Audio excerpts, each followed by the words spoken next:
Next, match the following.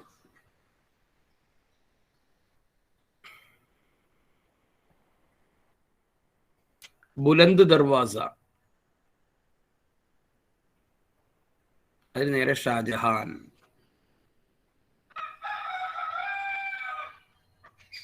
ലാഹോറിലെ Moti Masjid. Aurangzeb. Juma Masjid. Akbar. Badshahi mosque. Badshahi mosque. Jahangir.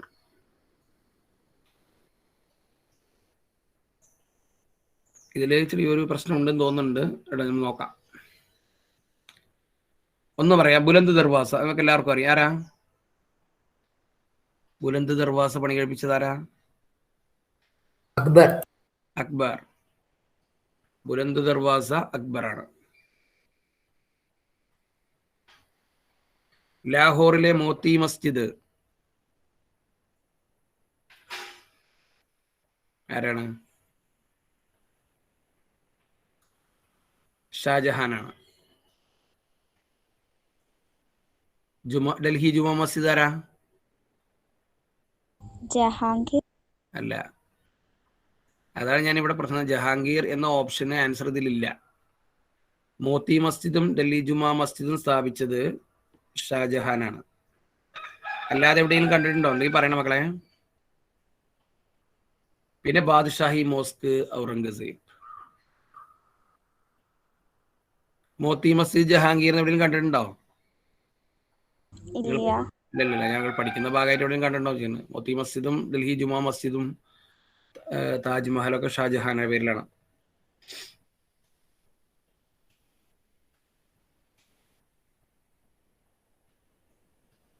അടുത്ത വീരശൈവ പ്രസ്ഥാനത്തിന്റെ സ്ഥാപകൻ. The founder of Veerashaiva movement.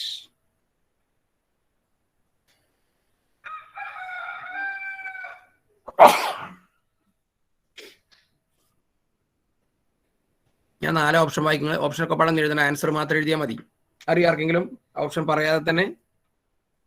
Veerashaiva പ്രസ്ഥാനത്തിന്റെ സ്ഥാപകൻ, the founder of Veerashaiva movement. Vallabhacharya. എഴുതണ്ടോ? എല്ലാം കൂടി എഴുതണ്ട, ആൻസർ മാത്രം എഴുതിയാൽ മതി. വല്ലഭാചാര്യർ, രാമാനന്ദൻ, രാമാനുജൻ, ബസവണ്ണ. ബസവണ്ണയാണോ? Basavanna correct answer. Very good. ബസവണ്ണയാണ് കേട്ടോ കറക്റ്റ് ആൻസർ. ഈ മൂവ്മെന്റുകൾ അവരുടെ ഫൗണ്ടർ അത് ഏതാണ്ട് കിട്ടുന്നൊക്കെ പഠിക്കുക. അതുപോലെ പ്രത്യേക സംഭവങ്ങളുടെ ഒരു chronological order, especially from 1857 to 1947, 1857 മുതൽ 47 വരെയുള്ള കാലഘട്ടം. കേട്ടോ, ഇയർ വയസ്സ് എന്നൊക്കെ അറിയെങ്കിൽ വളരെ നല്ലതാണ്. നമുക്ക് ക്ലാസ്സിലെടുക്കാൻ സമയമില്ലാത്തതുകൊണ്ട് അല്ലെങ്കിൽ അത് എടുക്കായിരുന്നു. നെക്സ്റ്റ്, വിജയനഗര ഭരണകാലത്ത് ഇന്ത്യ സന്ദർശിച്ച നിക്കോളോ കോണ്ടി. ഇതിൽ ഓർക്കേണ്ടത് വിജയനഗരം എന്ന് ഓർക്കുക, നിക്കോളോ കോണ്ടി ഓർക്കുക. അദ്ദേഹം ഏത് രാജ്യക്കാരനാണ് എന്നാണ്.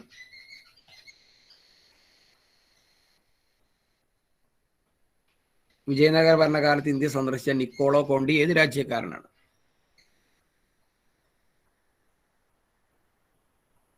Russia, Portugal, Africa, Italy. എല്ലാം ഒന്നും എഴുതണ്ട. ഏതാ വരിക? ഇറ്റലിയാണ് കറക്റ്റ് ആൻസർ.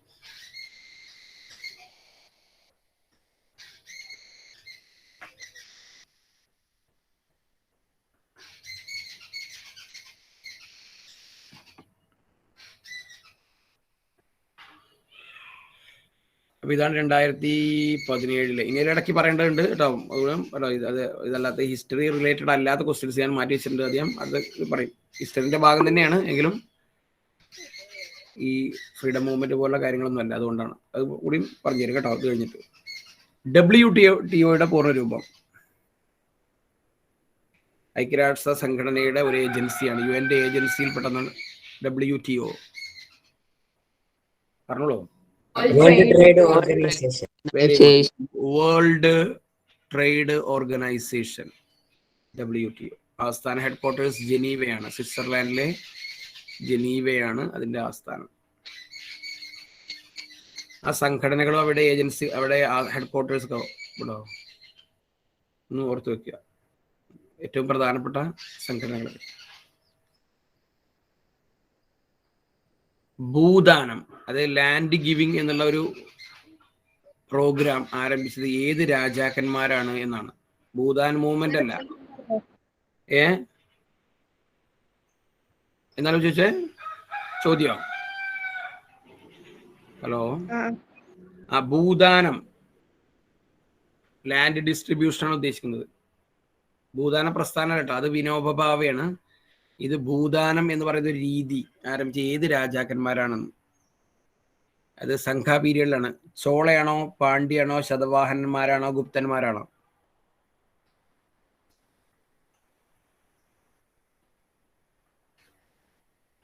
ഏതാണ് നിങ്ങളുടെ അഭിപ്രായത്തില്?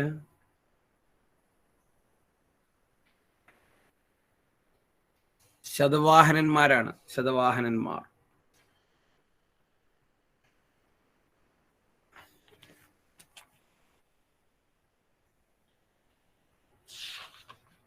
ആ ക്വസ്റ്റ്യൻ ഒന്നും കൂടിയും പറയോ?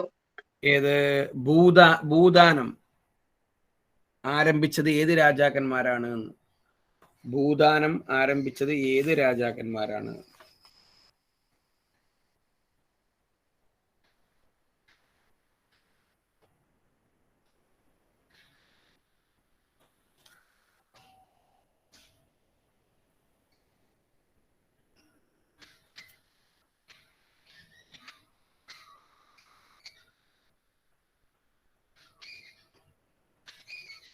Next, the holy book of Buddhism, ബുദ്ധമതത്തിന്റെ വിശുദ്ധ ഗ്രന്ഥം.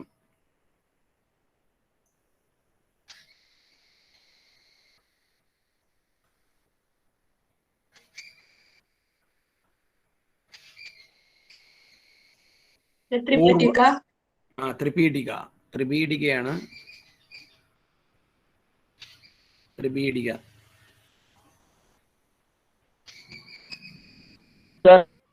പറയൂ. Tripitaka, holy book of Buddha religion, Buddhism. സെന്റ് അവസ്ഥ എന്താ? ആരാ? ഇതൊരു ഹോളി ബുക്കാണ്. സെന്റ് അവസ്ഥ ചിലപ്പം ചോദിക്കും. അത് സ്വരാഷ്ട്രിയൻസ് ആണ്. സ്വരാഷ്ട്രർ.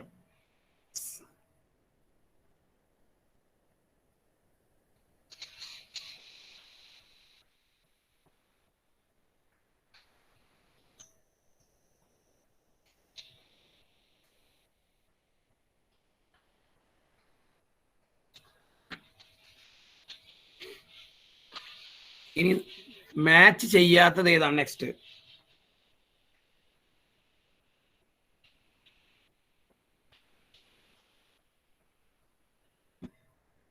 മൃച്ഛകടികം. മൃച്ഛകടികം നേരെ ശൂദ്രകൻ. സർ ഒന്നും കൂടി പറയാം. മൃച്ഛകടികം. മൃച്ഛകടികം എന്ന് കേട്ടില്ലേ? മൃച്ഛകടികം. അതിന് നേരെ ശൂദ്രകൻ. കൃതികളാണ്. സ്വപ്നവാസവദത്ത.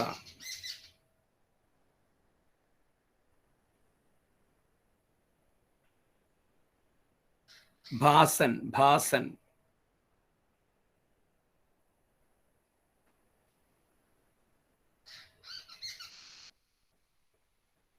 നെക്സ്റ്റ്, ദശകുമാര ചരിതം.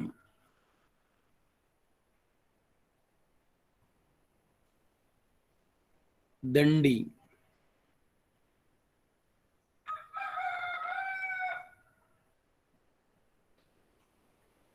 നെക്സ്റ്റ്, ദേവി ചന്ദ്രഗുപ്തം.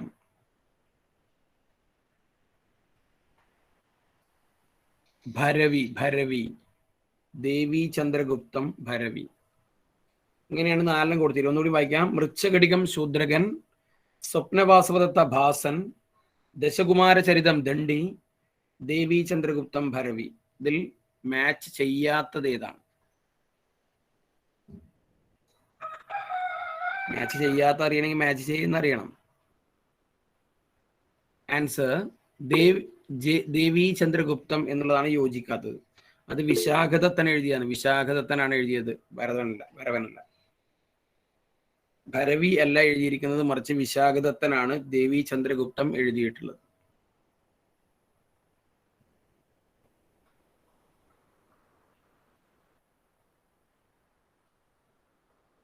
അടുത്തതും കാലക്രമം ശരിയാക്കാൻ, ടൈം ലൈൻ ശരിയാക്കാൻ. നിങ്ങൾക്ക് അറിയുന്ന കാര്യങ്ങൾ തന്നെയാണ്, പെട്ടെന്ന് പറഞ്ഞു പോവാം. ക്വിറ്റ് ഇന്ത്യ സമരം എഴുതിക്കോളൂ. ക്വിറ്റ് ഇന്ത്യ സമരം, ഉപ്പു സത്യാഗ്രഹം, സാൾട്ട് സത്യാഗ്രഹ, ജാലിയൻ വാലാബാഗ് മസാക്കർ. ജാലിയൻ വാലാബാഗ് എന്ന് എഴുതിയാൽ മതി.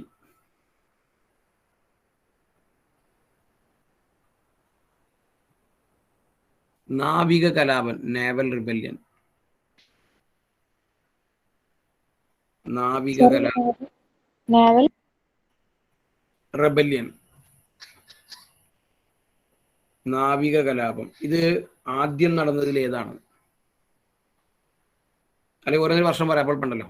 ക്വിറ്റ് ഇന്ത്യ 1942, സാൾട്ട് സത്യാഗ്രഹ 1930, മാർച്ച് 12 മുതൽ ഏപ്രിൽ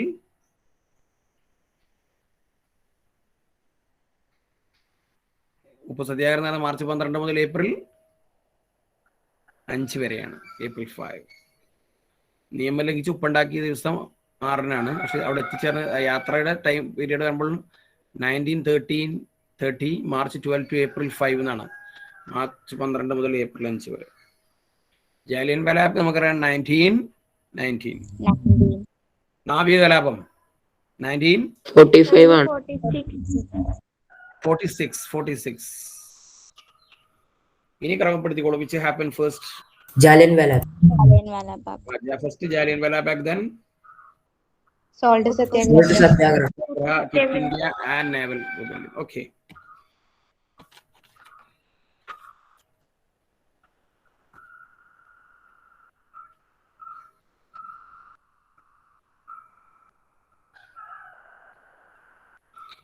ഫാറ്റ് മാൻ എന്നതുകൊണ്ട് ഉദ്ദേശിക്കുന്നത് അത് നിങ്ങൾക്ക് അറിയുന്ന കാര്യങ്ങളാണ് അല്ലേ?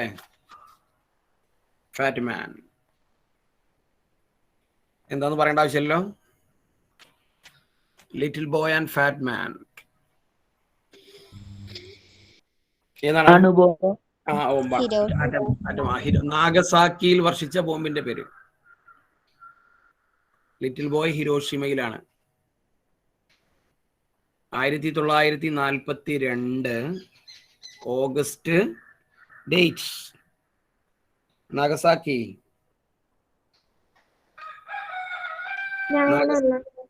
ഓഗസ്റ്റ് 9.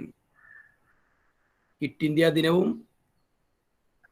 നാഗസാക്കി ദിനവും ഒരു ദിവസം കേട്ടോ. August 9 നാഗസാക്കിയിൽ bomb വർഷിച്ചു. അതിനുപയോഗിച്ച ബോംബിന്റെ പേരാണ് ഫാറ്റ് മാൻ. ഈ യുദ്ധങ്ങൾക്ക് ഉത്തരവ് നൽകിയ അമേരിക്കൻ പ്രസിഡന്റ് ആരാണ്?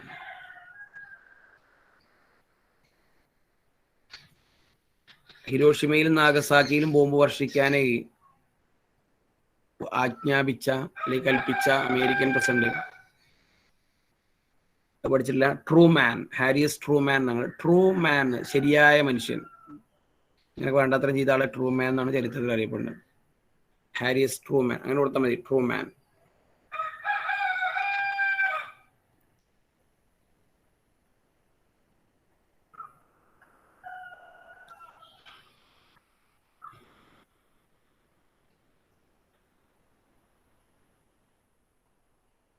ഗ്രാമ സ്വയംഭരണം, റൂറൽ സെൽഫ് ഗവൺമെന്റ് അഡ്മിനിസ്ട്രേഷൻ ആരംഭിച്ചത് ഏത് രാജാക്കന്മാരുടെ കാലത്താണ്? ഏത് രാജാവിന്റെ കാലത്താണ് അല്ലെങ്കിൽ ഏത് ഭരണകാലത്താണ്?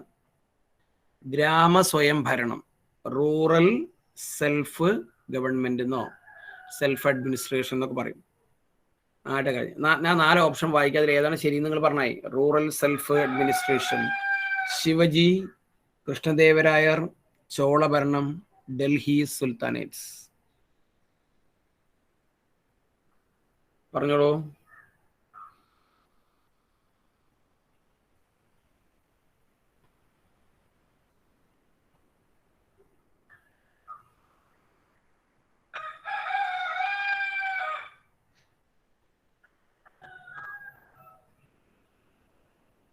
ഹലോ മക്കളെ, കേൾക്കുന്നില്ലേ? കേൾക്കാൻ ഉത്തരം അറിയാഞ്ഞിട്ടാ? ഉത്തരം പറയല്ലേ? Can you hear me? ചോളഭരണം. ചോളഭരണമാണ്.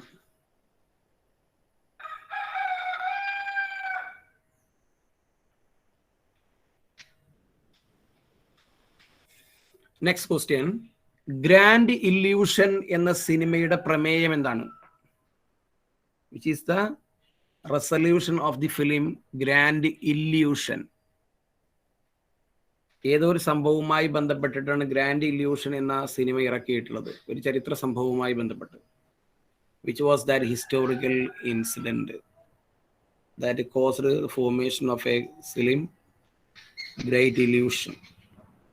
ഓപ്ഷൻസ് എല്ലാം എഴുതണ്ട. French revolution, Russian revolution, first world war and second world war. ഇതിൽ ഏതിനെ ബേസ് ചെയ്തുകൊണ്ടാണ് ഗ്രാൻഡ് ഇല്യൂഷൻ എന്ന സിനിമ പ്രമേയമാക്കി ഇറങ്ങിയിട്ടുള്ളത്? ഫ്രഞ്ച് റവല്യൂഷൻ ആണ് sir. Absolutely correct. French revolution. Very good. French revolution ആണ്.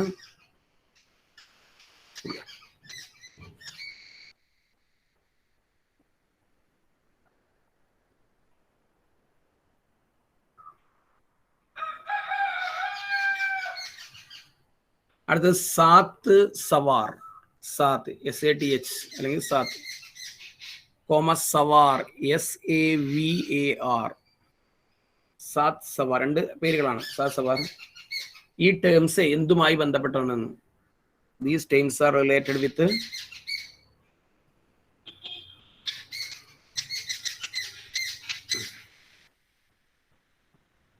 ഇക്താ സമ്പ്രദായം. ആൻസർ ഓപ്ഷൻ ചെയ്തണ്ട. ഇക്താ സമ്പ്രദായമാണോ, ജാഗിർദാരി സമ്പ്രദായമാണോ, റൈറ്റ് വാരി സമ്പ്രദായം, മാൻസബ്ദാരി? അതായത് സാത്ത് സവാർ ഈ ടേംസ് എന്തുമായി റിലേറ്റഡ് ആണ്? ഇക്താ സമ്പ്രദായമാണോ, ജാഗിർദാരി സമ്പ്രദായമാണോ, റൈറ്റ് വാരി സമ്പ്രദായമാണോ, മാൻസബ്ദാരി സമ്പ്രദായമാണോ? ആരെങ്കിലും ഓർക്കുന്നുണ്ടോ? ഉത്തരം മാൻസബ്ദാരി.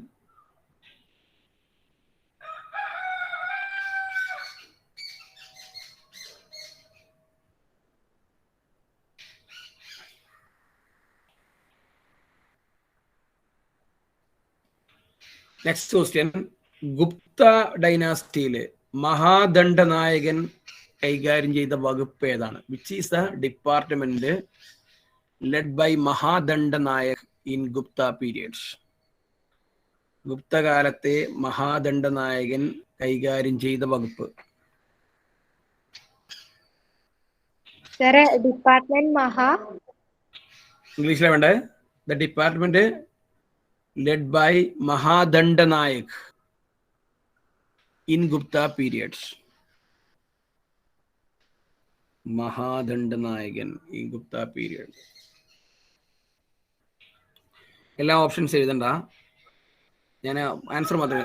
റവന്യൂ ആണോ, പോലീസ് ആണോ, ജുഡീഷ്യറി ആണോ, മിലിറ്ററി ആണോ, ആർമി?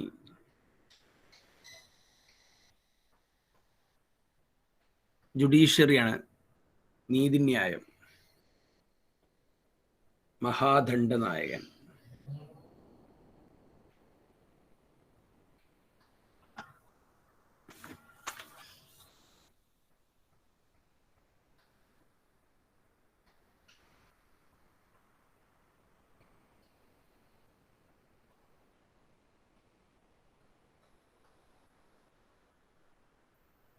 നെക്സ്റ്റ് ഓർഡറിൽ എഴുതണം.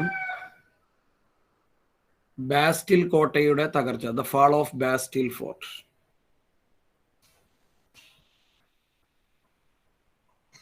അതിന്റെ താഴെ ടെന്നീസ് കോർട്ട് പ്ലഡ്ജ്.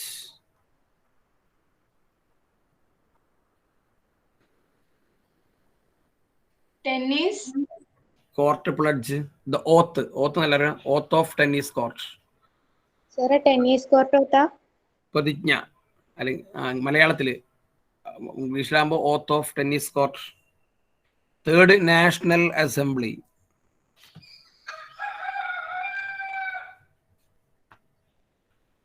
പിന്നെ ലൂയി 16 വധശിക്ഷ, ദ എക്സിക്യൂഷൻ ഓഫ് ലൂയി 16.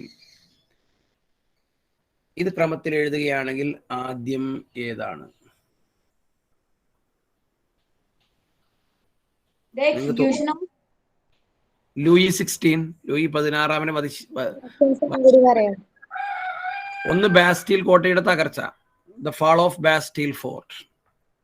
രണ്ട് ടെന്നീസ് കോർട്ട് പ്രതിജ്ഞ, the oath of tennis court, oath OATH. Next national assembly. And the last one the execution of Louis 16, Louis 16 വധശിക്ഷ.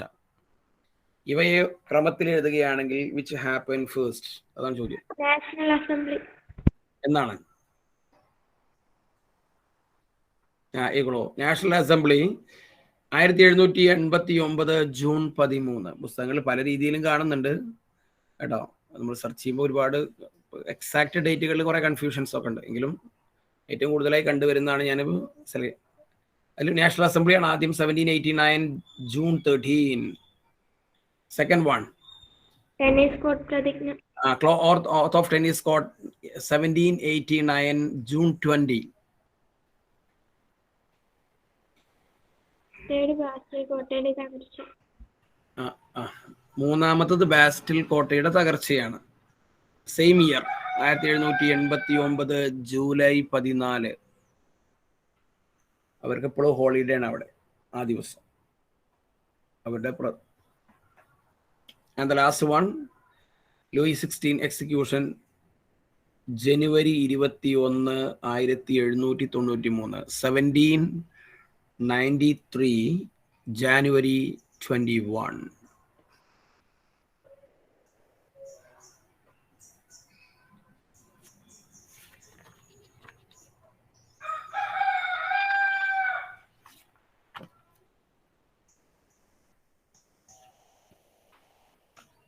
രണ്ടായിരത്തി 15 പ്രധാനപ്പെട്ട ചോദ്യങ്ങളാണ് ഏറ്റവും. കുറച്ച് ചോദ്യങ്ങൾ വിട്ടുപോയിട്ടുണ്ട്. അടുത്ത ക്ലാസ്സിനെ നാളെ പറഞ്ഞു തരും. നാളെ നമ്മൾ കേട്ടോ. എന്തെങ്കിലും സംശയങ്ങളൊക്കെ ഉണ്ടെങ്കിൽ നിങ്ങൾ എന്ത് ചെയ്യാന്നറിയോ, ഒന്ന് നോക്കിയിട്ട് നാളേക്ക് കൊണ്ടുവരിക. കാരണം നാളത്തെ ക്ലാസ്സോടുകൂടി നമ്മുടെ ഹിസ്റ്ററിയുടെ ക്ലാസ് കഴിയും. പിന്നെ ജിയോഗ്രഫി, പൊളിറ്റിക്സ് ഒക്കെ വേറെ വേറെ സാറന്മാരായിരിക്കും. അപ്പം നിങ്ങൾ പഠിക്കുന്ന സമയത്ത് നിങ്ങൾക്ക് ഉണ്ടായിരുന്ന കൺഫ്യൂഷൻസ് ഒക്കെ എന്ത് ചെയ്യുക, നാളേക്ക് കൊണ്ടുവരണം. ഓക്കെ, സമയം 7 മിനിറ്റ് ഉണ്ട്. അതുവരെ പറയാം. No taxation without representation is related with, നിങ്ങൾക്ക് എല്ലാവർക്കും അറിയാം ഏത് സമരവുമായി ബന്ധപ്പെട്ടാണ് നോ ടാക്സ്? അമേരിക്കൻ റവല്യൂഷൻ കേട്ടോ. അത് പ്രാതിനിധ്യമില്ലാതെ നികുതിയില്ല എന്ന മുദ്രാവാക്യം ഏത് സമരവുമായി ബന്ധപ്പെട്ടാന്ന് വെച്ചാൽ അമേരിക്കൻ സ്വാതന്ത്ര്യ സമരവുമായി ബന്ധപ്പെട്ടാണ്. Without representation, no taxation without representation.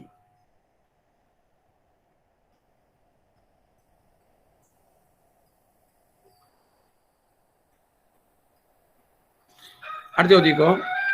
1929 Lahore സമ്മേളനവുമായി ബന്ധമില്ലാത്തത്. among the following which is not related with the Lahore conference in 1929?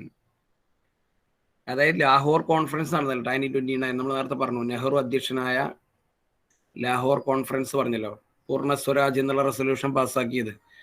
താഴെ പറയുന്നതിൽ അതുമായി ബന്ധമില്ലാത്തത് ഏതാണ്? ബാക്കി 3 ബന്ധമുള്ളതായിരിക്കും, നിങ്ങൾ എഴുതണമെന്നില്ല. 1, പൂർണ്ണ സ്വരാജ് എന്ന പ്രമേയം പാസ്സാക്കിയത്. 2, ജനുവരി 26 സ്വാതന്ത്ര്യദിനമായി ആഘോഷിക്കാൻ തീരുമാനിച്ചത്. 3, ഉപ്പ് സത്യാഗ്രഹം.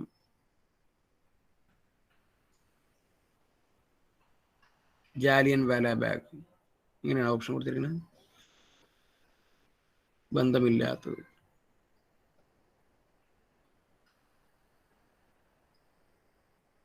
ഓക്കെ, ജാലിയൻ വാലാബാഗ് അങ്ങനെ തന്നെ. ഉപ്പ് സത്യാഗ്രഹം, ജാലിയൻ വാലാബാഗ്. ഇതില് ഒന്നൊഴിച്ച് ബാക്കിയുള്ള ഒറ്റ വായനയിൽ തന്നെ നമുക്ക് മനസ്സിലാക്കാൻ പറ്റും ലാഹോർ കോൺഫറൻസുമായി ബന്ധപ്പെട്ടതല്ല എന്ന്. അതേതാണ്? ജാലിയൻവാലാ ബാഗ്. മസാക്കറാണ്. കാരണം ഇറ്റ് ഇസ് ഓൺലി 1919 അല്ലേ? Lahore conference was held in 1929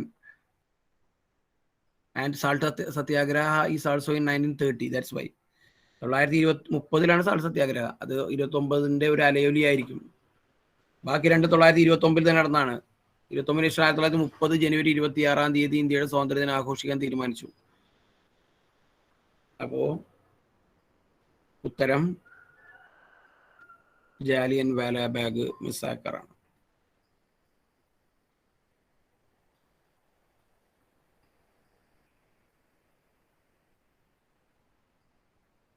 petition of rights എന്ന പ്രമാണത്തിൽ ഡോക്യുമെന്റിൽ ഒപ്പുവെച്ച ഇംഗ്ലീഷ് രാജാവാരാണ്? Who was the English emperor or king prince വേണമെങ്കിൽ പറയാം. Who was the prince of England who signed in the petition of rights? Petition of റൈറ്റ്സിൽ സൈൻ ചെയ്ത ബ്രിട്ടീഷ് കിങ് ആരാണ്? Anybody know? Charles I.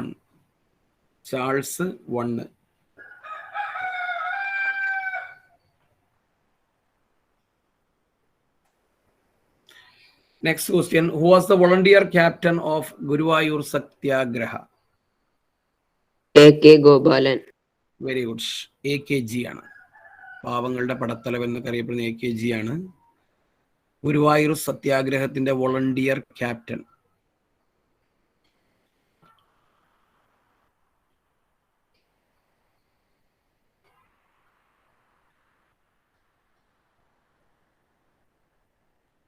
ക്രമത്തിൽ എഴുതാനാണ്.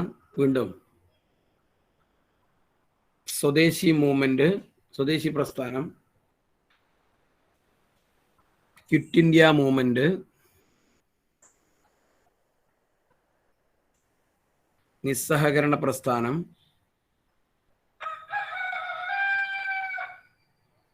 സിവിൽ ആജ്ഞാലംഘന പ്രസ്ഥാനം.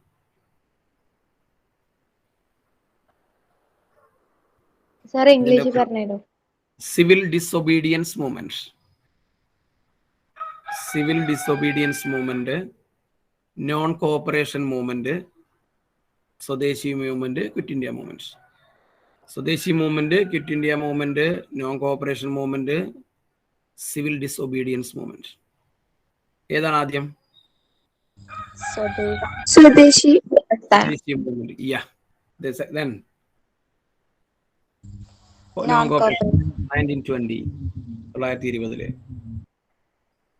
Then civil ആജ്ഞാലംഘനം 1930 and quit India in 1942. Oh my dear students, let us wind up. The time is എന്തായാലും ഞങ്ങൾ I appreciate you. ഈ ശക്തമായ മഴയത്ത് അവിടെയൊക്കെ മഴയല്ലേ? നിങ്ങളുടെ നാട്ടിലൊക്കെ മഴയല്ലേ? ഇപ്പൊ മഴ ഉണ്ടാവില്ല അല്ലല്ലോ?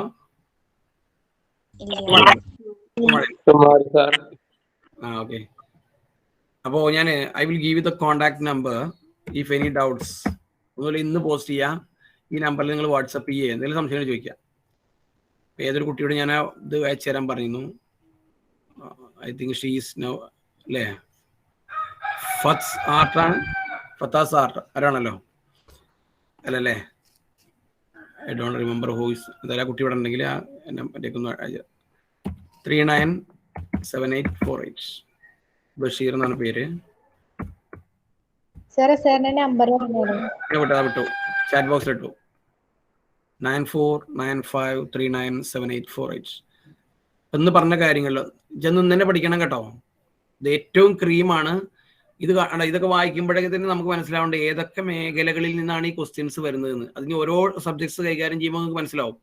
ജിയോഗ്രഫി ആണെങ്കിൽ പൊളിറ്റിന്ന് എവിടെയൊക്കെ വരുന്നത്, പൊളിറ്റിക്സ് നിന്ന് എവിടെയൊക്കെ വരുന്നതെന്നൊക്കെ നമുക്ക് കിട്ടും. അപ്പോൾ ആ മേഖലയായിരിക്കും കൂടുതൽ സ്ട്രെസ് ചെയ്യേണ്ടി വരിക. മാത്രമല്ല ചോദ്യപേപ്പർ ആളുകൾ സ്വാഭാവികമായിട്ടും മുമ്പ് പരീക്ഷകളിൽ ചോദിച്ച ചോദ്യപേപ്പറുകളെ ഡിപ്പെൻഡ് ചെയ്യാറുണ്ട്.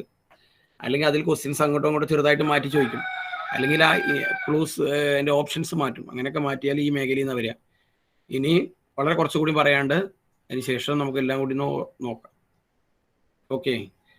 എന്തെങ്കിലും പ്രത്യേകിച്ച് ഏതെങ്കിലും വിട്ടുപോയത് എന്തെങ്കിലും പറയണ്ടേ? ഇപ്പോൾ ചോദിച്ചോളൂ. ഒന്നുമില്ല മക്കളെ?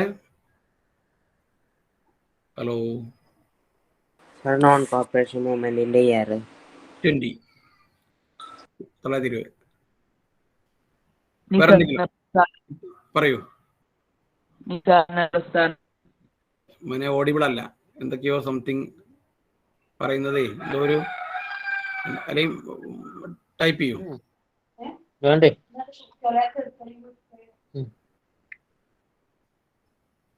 മക്കളെ ഒന്നുമില്ല, പ്രത്യേകിച്ച് ഒന്നുമില്ല. ആരോ സക്കീർ ബാബു 10th B എന്നൊരാള് എന്തോ സംശയം. ബട്ട് ആക്ച്വലി പറയൂ. കാലത്ത് മഹാദണ്ഡനായ കൈകാര്യം ചെയ്ത വകുപ്പ് ഏതാണെന്ന് അത് നമ്മൾ പറഞ്ഞു. ഏതാണ് ആ വകുപ്പ്? ഞാൻ കേട്ടില്ല, എഴുതാനേ വിട്ടുവരാം. അല്ല, മഹാദണ്ഡ നായകൻ ജുഡീഷ്യറി നീതിന്യായ വകുപ്പായിരുന്നു.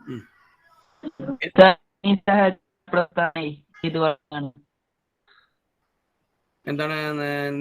നിരാഹാര പ്രസ്ഥാനം, നിസ്സഹകരണ പ്രസ്ഥാനം, നോൺ കോപ്പറേഷൻ ഇയർ ആണ് വേണ്ടത്. 1920 1920 1920. ഓക്കെ സക്കീർ, ഓക്കെ ആണോ? ഓക്കെ ഓക്കെ മക്കളെ, വേറെ എന്തെങ്കിലും? സർ സയൻസും എല്ലാ സബ്ജക്റ്റും ഇങ്ങനെ ഉണ്ടാവോ ക്ലാസ്? എല്ലാ ക്ലാസ്സുകളും ഉണ്ടാവും. ഹിസ്റ്ററിക്ക് 2 ദിവസം, മാറ്റിന് 2 ദിവസം അത് ഉണ്ടാവുമല്ലോ. അതൊക്കെ ഡീറ്റെയിൽ നിങ്ങൾക്ക് പറഞ്ഞു തരാം. അല്ലെങ്കിൽ അതിൻ്റെ ടൈമൊക്കെ ഏതായാലും tomorrow the same time, no change. ഇല്ലാത്തവർ റെക്കോർഡ് ക്ലാസ് സൗകര്യം നിങ്ങൾക്ക് ഉണ്ടാവും. നന്നായിട്ട് വായിക്കുക, ഹാർഡ് വർക്ക് ചെയ്യുക. ഇന്ന് നമ്മൾ ഡിസ്കസ് ചെയ്തത് എന്തായാലും നാളെ വരുമ്പോഴേക്ക് കൃത്യമായിട്ട് പഠിച്ചു വരിക. ഏത് ചോദ്യം ചോദിച്ചാലും ഞാൻ റെഡിയാണ് എന്ന അവസ്ഥയിൽ വരണം. Okay, let us see on same time tomorrow. Hamsa sir ഉണ്ടോ?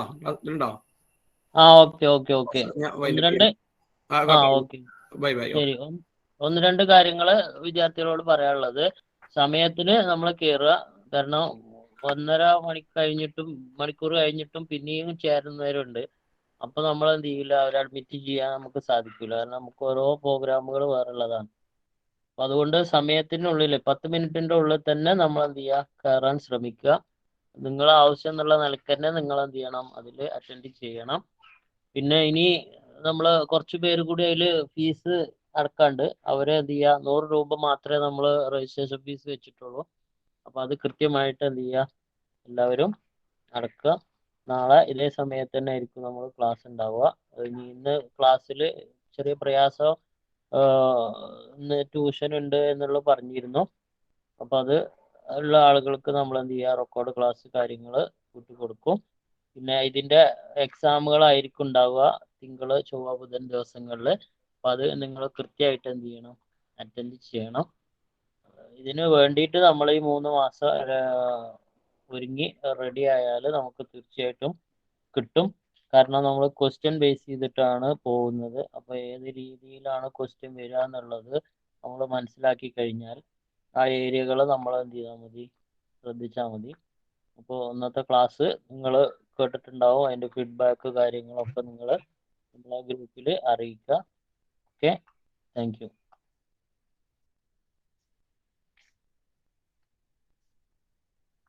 ഓക്കെ, ലെഫ്റ്റ് അടിക്കുക ഇനിയുള്ള കേട്ടോ.